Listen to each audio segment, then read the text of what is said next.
சித்திரை திருவிழா என்றதும் நம் நினைவுக்கு வருபவர் கள்ளழகர்தான். அழகர் கோவில் வைணவ சம்பிரதாயத்தில் மிகவும் முக்கியமான தலம். ஆக்னேய புராணம், ஹாலாஸ்ய மகாத்மியம் போன்ற பல்வேறு புராணங்களிலும் இந்த தலத்தின் கதையை அறிந்து கொள்ள முடியும். அதில் மகிமை சொல்லப்பட்டிருக்கிறது. ஆழ்வார்கள் 123 பாசுரங்களில் இந்த தலத்தின் மகிமையை பாடியிருக்கிறார்கள். சிலப்பதிகாரத்தில் முக்தி தரும் இந்த தல மகிமைகள் குறித்து கவுந்தியடிகள் கோவலன் கண்ணகிக்கு எடுத்து கூறுகிறார். பிற்கால இலக்கியங்களான அழகர் கலம்பகம், அழகர் அந்தாதி, அழகர் கிள்ளை விடுதூது, சோலைமலை குறவஞ்சி ஆகிய நூல்கள் அழகர் கோவிலின் சிறப்பை போற்றுகின்றன. இத்தனை சிறப்புகளை உடைய அழகர் கோவில் ஒரு வைணவ தலம் மட்டுமன்று, அது 18ஆம் படி கருப்பன் விநாயகர் வழிபாடு, பைரவர் வழிபாடு என்று பல்வகையான வழிபாடுகளையும் தன்னுள் அடக்கி அனைத்து தரப்பு மக்களும் வந்து தொழும் பண்பாட்டு பொக்கிஷமாக திகழ்கிறது. அழகர் கோவில் மூலவருக்கு பரமசுவாமி என்று பெயர். நின்ற கோலத்தில் எழிலுற ஸ்ரீதேவி பூதேவி சமேதராய் எழுந்தருளி இருக்கும் இந்த இறைவனின் உற்சவருக்கே அழகர் என்று பெயர். வடமொழியில் சுந்தரராஜன் பெயரில் மட்டுமல்ல, அவரின் தோற்றமும் கொள்ளை அழகு. உலகில் இவர் அழகுக்கு நிகரான உற்சவ மூர்த்திகள் இல்லை என்பது அனைவரின் கருத்து. அதனால்தான் அதை கவர்ந்து போக நினைத்தான் மலையாள தேசத்தைச் சேர்ந்த மன்னன் ஒருவன். ஆனால் பாதுகாப்பான கோட்டையில் இருந்து அழகரை கவர்ந்து வருவதென்பது இயலாத ஒன்றாக இருந்தது. எனவே அந்த பணியை 18 மந்திரவாதிகளிடம் ஒப்படைத்தான். அவர்கள் அழகரை கவர்வதற்கு முன் அவரின் சக்தியை வேறு இடத்துக்கு மாற்றும் முயற்சியில் இறங்கினர். ஆலயத்துக்குள் மறைந்திருந்து மந்திரம் ஜெபிக்க ஒரு மந்திர மையை பயன்படுத்தினர். அந்த மையை கண்களின் இமைகளில் பூசிக்கொள்ள அவர்கள் உருவம் மறைந்துவிடும்.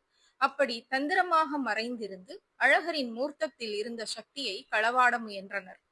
கயவர்களின் திட்டத்தை முறியடிக்க திருவுள்ளம் கொண்ட பெருமாள் கோவில் பட்டர் ஒருவரின் கனவில் தோன்றி மந்திரவாதிகள் குறித்து எச்சரித்து மறைந்தார். கண் விழித்த பட்டரோ மந்திரவாதிகளை பிடிக்க ஓர் உபாயம் செய்தார்.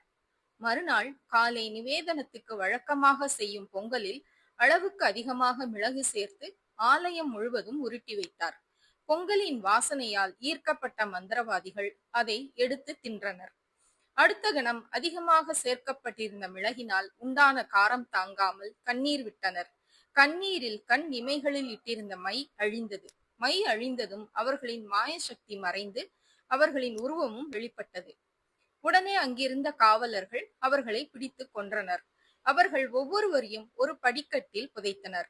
மந்திரவாதிகளுக்கு துணையாக வந்த காவல் தெய்வத்தையும் மந்திர சக்தியால் பிடித்து கட்டினர்.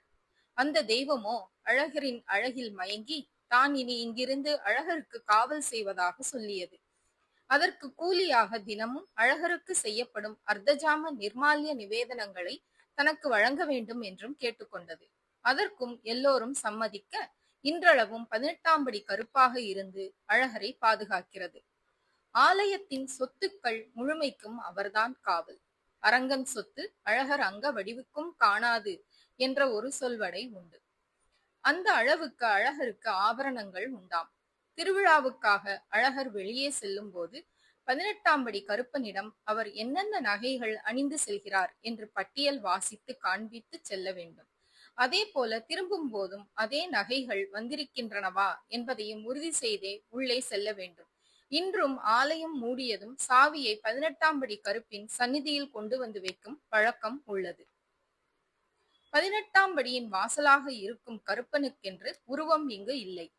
பெரும் கதவே கருப்பனின் வடிவாக வணங்கப்படுகிறது.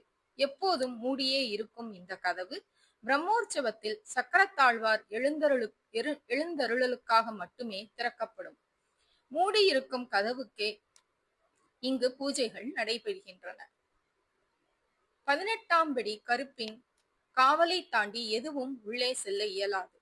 தினமும் நூப்புர கங்கையில் இருந்து அழகருக்கு கொண்டு வரப்படும் தீர்த்தத்தை கருப்பனின் சந்நிதியில் வைத்து அது தூய்மையாக கொண்டு வரப்பட்டது என்று பிரமாணம் செய்த பின்னே உள்ளே கொண்டு செல்ல இயலும். கருப்பனிடம் செய்யும் பிரமாணம் நீதிதேவன் சந்நிதியில் செய்யும் பிரமாணத்துக்கு இணையானது. சுற்றுப்பட்டு ஊர்களில் இருப்பவர்கள் தங்களுக்குள் எழும் பிரச்சனைகள் பலவற்றுக்கும் கருப்பன் சந்நிதியில் பிரமாணம் சொல்லி தீர்க்கிறார்கள். கருப்பன் சந்நிதியில் பொய் சொன்னால் அவர்கள் கடுமையாக தண்டிக்கப்படுவார்கள் என்பது நம்பிக்கை. அழகர் கோவிலின் மற்றொரு சிறப்பு அங்கிருக்கும் சைவம் சார்ந்த இறை வழிபாடு. திருப்பதிகளுக்கெல்லாம் முதன்மை திருமாலிருஞ்சோலை என்று பெயர் பெற்ற அழகர் கோவிலில் விநாயகர் சந்நிதியும் பைரவர் சந்நிதியும் காணப்படுகின்றன. இரு சந்நிதிகளிலும் விபூதி பிரசாதம் வழங்கப்படுகிறது. வீர சைவரான லிங்காயத்து ஒருவரின் பெரிய சிலை ஒன்றும் ஆலயத்துள் காணப்படுகிறது. அந்த அளவுக்கு சைவ வைணவ வேறுபாடின்றி அனைத்து தரப்பு மக்களாலும் ஆதரிக்கப்பட்ட தலமாக அழகர் மலை இருந்து வந்துள்ளது. இந்த ஆலயத்தில் பஞ்சபூதங்களை மையமிட்ட பண்டிகைகள் விசேஷமாக கொண்டாடப்படும். பிருத்திவி நாளாகிய விநாயகர் சதுர்த்தியும், அப்பு நாளாகிய 18ஆம் பெருக்கும், தேஜஸ் நாளாகிய கார்த்திகை தீபமும், வாயு நாளாக சரஸ்வதி பூஜையும், ஆகாச நாளான மகர சங்கராந்தியும் இங்கு சிறப்பாக கொண்டாடப்படும்.